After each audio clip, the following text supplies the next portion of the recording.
former royal Meghan Markle being left sitting quite literally on the bench. Hi, good morning, Neil. Sean here in the heart of London. Thank you so much for joining me today. How are you all doing? Do let me know what you all up to on this wonderful day. As I say, we're kind of careering towards a brand new year. Have you got celebrations? Are you in lockdown? Are you allowed to go out? I know at certain parts in the United Kingdom, particularly in Wales and Scotland, you'll find a way to party though, won't you? Don't take any notice of Nicola.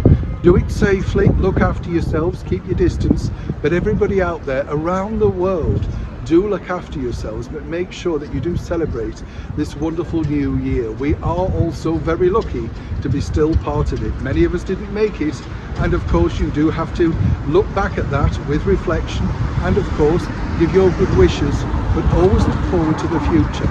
Is there something though that the ex-royal Meghan Markle can do? So here we are, as we know, in 2021, Meghan Markle stunned the literary world by releasing that book, The Bench.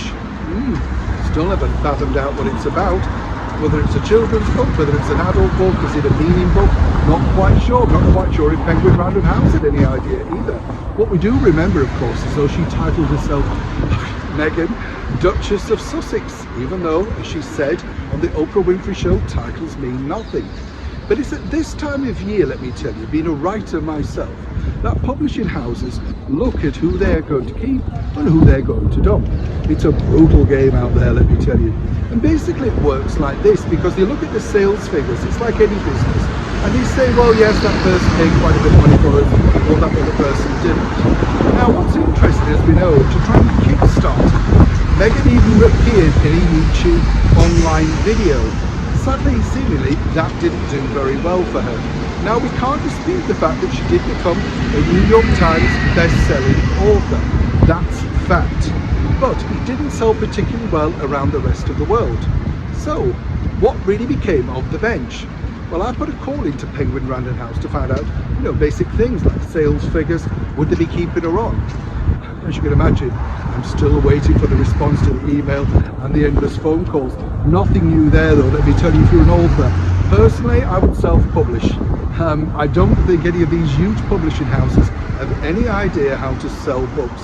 But as ever, that's just my opinion. But moving back to Meghan, it's this. Obviously they don't want to release those figures, and there is no way that they're going to release Miss Markle from her contract. That's all because, of course, her husband, the former prince, known as Harry, now Hazard, is releasing his tell-all book with Penguin Random House next year. They couldn't possibly offend him, could they? So while we may not be looking at huge sales figures for The Bench, or indeed a follow-up as yet, we were promised that, but we're not quite sure where that is either. For now, it looks like Meghan literally is left sitting on her own bench, contemplating her, well, shall we say, writing future. For now, as ever, when I know more, you'll know more. Neil Sean in the very heart of London.